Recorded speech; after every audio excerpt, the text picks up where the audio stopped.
तौरात, इंजील और कुरान मजीद तीनों आसमानी किताबें इस हकीकत की तरफ इशारा करती हैं कि ताकत और हुकूमत हमेशा आजमाइश होती है।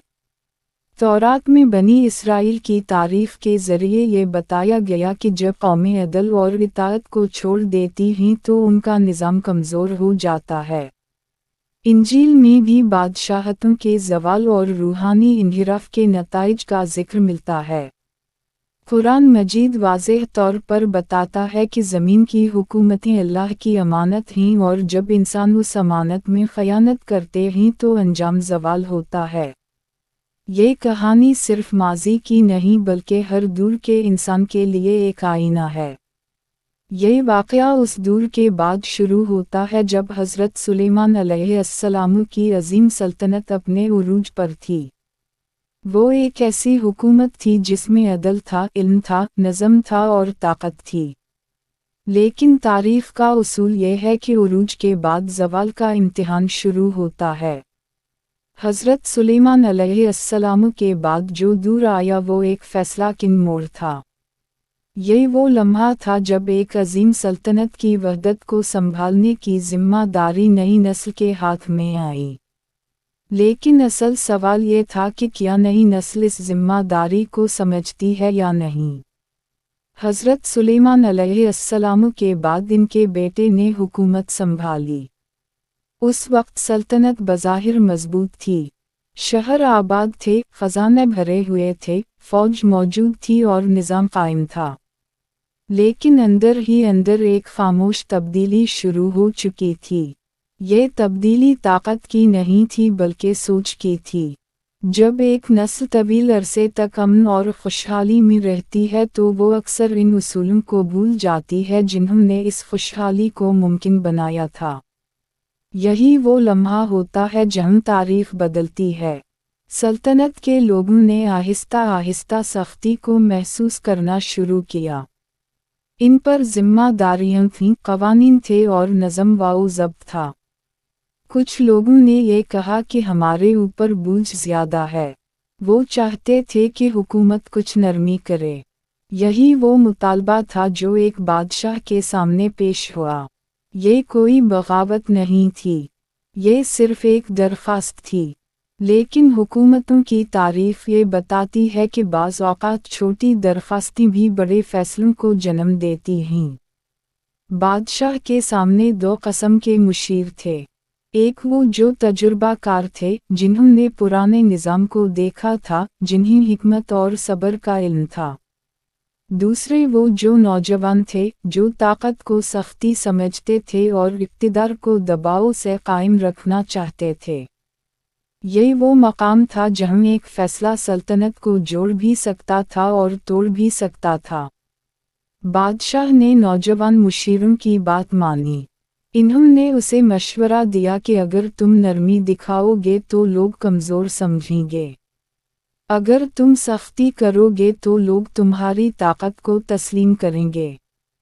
ये मशवरा बज़ाहिर ताकतवर लगता था लेकिन इसके अंदर एक बहुत बड़ा ख़तरा छुपा हुआ था, क्योंकि ताकत जब हिकमत से जुदा हो जाए तो वो जुल्म बन जाती है। जब अवाम दोबारा बादशाह के सामने आए तो इन्हें उम्मीद थी कि शायद उनकी बात सुनी जाएगी। वो चाहते थे कि उन पर बोझ कम किया जाए ताकि वो सुकून से ज़िंदगी गुजार सकें। लेकिन जवाब वो नहीं था जिसकी इन्हें उम्मीद थी। बादशाह ने सख्त लहजे में जवाब दिया। इस जवाब ने सिर्फ अल्फाज नहीं बदले बल्कि दिलों को भी बदल दिया। वो लम्हा तारीख़ का सबसे अहम मोड़ था, क्योंकि उसी लम्हे सल्तनत के अंदर दरार पड़ गई। 10 कबाइल ने बादशाह की इताअत से इनकार कर दिया। इन्होंने अलग रास्ता इख्तियार कर लिया। यूं एक अजीम सल्तनत दो हिस्सों में तक़सीम हो गई। अब एक तरफ शुमाली इलाका था जिसे इसराइल कहा जाने लगा और दूसरी तरफ जनूबी इलाका था जो यरूशलेम के साथ वाबस्ता रहा। ये सिर्फ जोग्राफियाई तक़सीम नहीं थी, ये दिलों की तक़सीम थी। ये एतिमाद का टूटना था, ये वहदत का ख़ातिमा था। जब कोई कौम तक़सीम होती है तो वो सिर्फ ज़मीन नहीं खोती बल्कि ताकत भी खो देती है। और ताकत का ये नुकसान फौरन ज़ाहिर नहीं होता। इब्तिदा में सब कुछ मामूल के मुताबिक लगता है, बाजार चलते रहते हैं, लोग अपनी ज़िंदगी गुजारते हैं, लेकिन अंदर ही अंदर कमज़ोरी बढ़ रही होती है। शुमाली सल्तनत में नए हुक्मरान ने इक़्तिदार संभाला। इसने अपनी हुकूमत को मजबूत करने के लिए मजहबी मरकज़ को बदलने की कोशिश की। इसने लोगों को एक नए निज़ाम की तरफ ले जाने की कोशिश की ताकि वो यरूशलेम की तरफ दोबारा ना जाएं। ये एक बहुत बड़ी तब्दीली थी, क्योंकि जब हुक्मरान मजहब और अक़ीदे को सियासत के लिए इस्तेमाल करता है तो मुआशरा बिखरने लगता है। दूसरी तरफ जनूबी सल्तनत भी मुकम्मल तौर पर मुस्तहकम नहीं थी, वहाँ भी अंदरूनी मसाइल मौजूद थे। ताकत और जिम्मेदारी का तवाज़ुन बिगड़ रहा था। अब दोनों सल्तनतें एक दूसरे से दूर होती जा रही थीं। एक ही ख़ानदान के लोग अब एक दूसरे के हरीफ बन चुके थे। यही वो लम्हा था जब बैरूनी ताकतें इस खित्ते को देखने लगीं, क्योंकि तारीख़ का उसूल है कि जब अंदरूनी इत्तिहाद ख़त्म हो जाए तो बैरूनी ख़तरा करीब आ जाते हैं। और उसी वक्त एक बड़ी ताकत उभर रही थी, एक ऐसी सल्तनत जो मुनज़्ज़म थी, ताकतवर थी और मुसलसल फैल रही थी। ये आशूरी सल्तनत थी। वो खामोशी से सब कुछ देख रहे थे।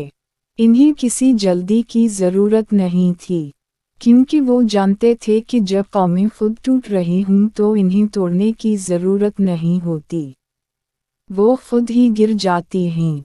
यही वो हकीकत है जो अक्सर कौमें नहीं समझती। वो दुश्मन को देखती हैं लेकिन अपनी कमज़ोरी को नहीं देखती, और जब तक वो अपनी कमज़ोरी को समझती हैं तब तक बहुत देर हो चुकी होती है।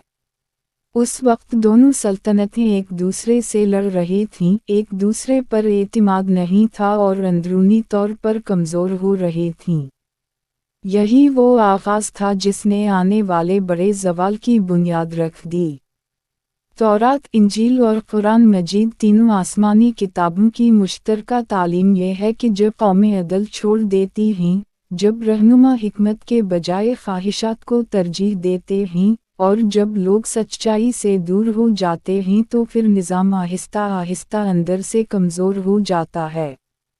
यही वो वक्त था जो बनी इसराइल की दोनों रियासतों पर आया। शुमाली रियासत, जिसे इसराइल कहा जाता था, वहाँ हालात तेज़ी से बिगड़ने लगे। नए हुक्मरान ने इक़्तिदार को मजबूत रखने के लिए लोगों के अक़ाइद में तब्दीलियाँ शुरू कर दीं। इसने मजहबी मरकज़ को बदलने की कोशिश की ताकि लोग यरूशलेम की तरफ ना जाएं। ये फैसला सिर्फ सियासी नहीं था बल्कि रूहानी बिगाड़ का आगाज़ था। जब इबादत और अक़ीदा हुक्मरान के हाथ में आ जाए तो वो आहिस्ता आहिस्ता अपनी असल रूह खो देता है। लोग दो हिस्सों में बंट गए, कुछ ने नए निज़ाम को कबूल कर लिया और कुछ अंदर ही अंदर इससे गैर मुतमईन रहे। लेकिन वक्त के साथ साथ ज़्यादातर लोग उसी निज़ाम के आदी हो गए। यही इंसानी फितरत है। इंसान आहिस्ता आहिस्ता तब्दीली को कबूल कर लेता है, चाहे वो गलत ही क्यों ना हो। दूसरी तरफ जनूबी रियासत यानी यहूदा, वहाँ भी हालात मुकम्मल तौर पर मुस्तहकम नहीं थे। यरूशलेम अभी मौजूद था, इबादत का मरकज़ अभी बाकी था, लेकिन अंदरूनी सियासत कमज़ोर हो रही थी। बादशाहत में हिकमत की कमी आहिस्ता आहिस्ता वाज़ेह होने लगी। अब दोनों रियासतें एक दूसरे से अलग हो चुकी थीं, लेकिन इनके दरमियान कशीदगी बढ़ती जा रही थी। कभी इत्तिहाद की बात होती, कभी दुश्मनी की, लेकिन असल ख़तरा अंदर से था, क्योंकि जब एक कौम अंदरूनी तौर पर तक़सीम हो जाए तो बैरूनी दुश्मन की ज़रूरत कम हो जाती है। उसी दौरान एक बड़ी ताकत ख़ित्ते में तेज़ी से उभर रही थी, आशूरी सल्तनत। ये लोग खामोशी से अपनी ताकत बढ़ा रहे थे। उनकी फ़ौज मुनज़्ज़म थी, उनका निज़ाम सख्त था और उनकी हिकमत अमली बहुत गहरी थी। वो जल्दबाजी नहीं करते थे, वो इंतज़ार करते थे। क्योंकि वो जानते थे कि जो कौमें खुद कमज़ोर हो रही हूँ, इन्हें शिकस्त देने के लिए हमले की ज़रूरत नहीं होती, सिर्फ वक्त की ज़रूरत होती है। इधर इसराइल और यहूदा दोनों अपनी अंदरूनी कमज़ोरियों में मसरूफ़ थे। इसराइल में हुकूमतें बार बार बदल रही थीं। एक बादशाह आता, दूसरा उसे हटा देता। ताकत के लिए लड़ाइयाँ आम हो गई थीं। कत्ल व गारत भी होने लगी थी। इस्तिहकाम ख़त्म हो चुका था। ये एक वाज़ेह निशानी थी कि निज़ाम टूट रहा है। जब क़यादत बार बार बदले तो कौमें कभी मजबूत नहीं रहतीं, क्योंकि इस्तिहकाम सिर्फ ताकत से नहीं आता बल्कि एतिमाद से आता है, और एतिमाद वहाँ ख़त्म हो चुका था। दूसरी तरफ यहूदा में कुछ बेहतरी के अदवार भी आए, लेकिन वो मुस्तकिल नहीं थे। कुछ बादशाहों ने इस्लाह की कोशिश की, लोगों को दोबारा दुरुस्त रास्ते पर लाने की कोशिश की, लेकिन वो कोशिशें मुकम्मल तब्दीली ना ला सकीं। क्योंकि जब मुआशरा एक ख़ास रास्ते पर चल पड़ता है तो उसे वापस मोड़ना बहुत मुश्किल हो जाता है। उसी दौरान अनबिया किराम भेजे गए। इन्होंने लोगों को बार बार याद दिलाया कि तुम्हारी असल ताकत अदल में है, तुम्हारी बका सच्चाई में है, और तुम्हारी तबाही जुल्म में है। लेकिन हर बार उनकी बात को कबूल नहीं किया गया। कुछ लोगों ने इनकार किया, कुछ ने मजाक उड़ाया, और कुछ ने खामोशी इख्तियार कर ली। और खामोशी अक्सर सबसे ख़तरनाक रद्दअमल होता है, क्योंकि खामोशी का मतलब है कि लोग आदत बिन चुके हैं। जब कौमें नसीहत को आदत समझ लें तो वो ज़वाल की तरफ बढ़ जाती हैं। अब आशूरी सल्तनत ने अपने मंसूबे को आगे बढ़ाना शुरू किया। इन्होंने बराह रास्त हमला नहीं किया। इन्होंने पहले कमज़ोरियाँ देखी, फिर इन कमज़ोरियों को इस्तेमाल किया, और फिर आहिस्ता आहिस्ता अपने असर को बढ़ाया। यही असल जंग होती है, जो तलवार से नहीं बल्कि वक्त और हिकमत से लड़ी जाती है। इसराइल पहले ही अंदर से कमज़ोर था। वो सियासी तौर पर बिखर चुका था, अखलाकी तौर पर कमज़ोर था और इत्तेहाद खो चुका था। और फिर वो लम्हा आया जिसका इंतज़ार था। आशूरी हमला शुरू हुआ। शहर एक एक करके गिरने लगे। लोग खौफ में मुब्तला हो गए। हुकूमतें कुछ ना कर सकीं। दिफा कमज़ोर हो गया, और आखिरकार शुमाली सल्तनत यानी इसराइल मुकम्मल तौर पर ख़त्म हो गई। लोग जला वतन कर दिए गए। वो अपनी ज़मीन से दूर कर दिए गए। ये सिर्फ एक फ़ौजी शिकस्त नहीं थी, ये एक मुकम्मल निज़ाम का ख़ात्मा था। और इसके पीछे वजह एक ही थी, वहदत का टूट जाना। अब यहूदा अकेला रह गया। इसने ये सब अपनी आँखों से देखा, और ये इसके लिए एक बहुत बड़ा सबक होना चाहिए था। यही वो लम्हा था जहाँ तारीख़ ने एक वाज़ेह सवाल खड़ा कर दिया था, क्या यहूदा इसराइल की तबाही से सबक सीखेगा या वही गलतियाँ दोहराने जा रहा है? यरूशलेम अभी बाकी था, हैकल अभी मौजूद था, इबादत का मरकज़ अभी कायम था, लेकिन ये सब ज़ाहिरी चीज़ें थीं। असल सवाल अंदरूनी हालत का था, और अंदरूनी हालत पहले ही कमज़ोर हो रही थी। कुरान मजीद हमें ये उसूल सिखाता है कि किसी भी कौम का ज़वाल अचानक नहीं आता। वो आहिस्ता आहिस्ता दिलों से शुरू होता है। जब नीति बदलती हैं, जब इंसाफ कमज़ोर पड़ता है, और जब सच्चाई को नज़रअंदाज किया जाता है तो फिर निज़ाम भी कमज़ोर हो जाता है। यहूदा में भी यही अमल शुरू हो चुका था। कुछ अदवार में नेक और इस्लाह पसंद बादशाह आए। इन्होंने लोगों को दोबारा हक़ की तरफ बुलाने की कोशिश की। इन्होंने इबादत में इखलास पैदा करने की कोशिश की, लेकिन ये इस्लाह वक्ती साबित हुई, क्योंकि मुआशरे का रुख मुकम्मल तौर पर बदल चुका था। एक तरफ हक़ की दावत थी, दूसरी तरफ दुनियावी ख्वाहिशात। और जब ख्वाहिशात मजबूत हो जाएं तो इस्लाह कमज़ोर पड़ जाती है। उसी दौरान आशूरी सल्तनत अपनी ताकत के उरूज पर थी। इन्होंने इसराइल को ख़त्म कर दिया था और अब उनकी नज़रें मज़ीद आगे थीं। लेकिन फिर एक नया दौर शुरू हुआ। आशूरी सल्तनत कमज़ोर होना शुरू हो गई। ये भी तारीख़ का एक उसूल है। हर बड़ी ताकत एक दिन कमज़ोर होती है। लेकिन मसला ये है कि नई ताकतें हमेशा ज़्यादा ख़तरनाक होती हैं। और उसी खला में बाबल की सल्तनत उभर रही थी। बाबल एक नई क़ुव्वत थी, ज़्यादा मुनज़्ज़म, ज़्यादा सख्त और ज़्यादा मंसूबा साज। इन्होंने फ़ौरन हमला नहीं किया। इन्होंने पहले असर कायम किया, यहूदा को दबाव में रखा, इस पर सियासी कंट्रोल बढ़ाया और इसे मुकम्मल तौर पर आज़ाद नहीं रहने दिया। ये वो मरहला था जहाँ एक कौम मुकम्मल तबाह होने से पहले आहिस्ता आहिस्ता ग़ुलामी में चली जाती है। यहूदा के रहनुमा अब दो रास्तों के दरमियान थे। या तो वो मुकम्मल इस्लाह करते और अल्लाह की तरफ वापस लौटते, या फिर वो वक्ती फ़ायदों के लिए समझौते करते रहते। और अक्सर तारीख़ में कौमें दूसरा रास्ता इख्तियार करती हैं। चंद साल बाद हालात मज़ीद बिगड़ गए। कुछ बादशाहों ने बाबल के ख़िलाफ़ बगावत की, लेकिन ये बगावतें कमज़ोर थीं। बग़ैर इत्तिहाद के, बग़ैर तैयारी के, बग़ैर हिकमत के, और नतीजा हमेशा एक ही होता है, नाकामी। बाबल ने पहले यरूशलेम पर हमला किया। शहर को मुकम्मल तौर पर तबाह नहीं किया गया, लेकिन उसे शदीद नुकसान पहुंचाया गया। अहम लोग, माहिरीन और अशराफिया को कैद करके बाबल ले जाया गया। ये एक वाज़ेह पैगाम था। यहूदा अभी ख़त्म नहीं हुआ था, लेकिन उसे वार्निंग मिल चुकी थी। लेकिन वार्निंग हमेशा सब के लिए काफ़ी नहीं होती। कुछ लोग उसे समझते हैं और कुछ लोग उसे नज़रअंदाज कर देते हैं। यहूदा ने भी वही किया जो अक्सर कौमें करती हैं।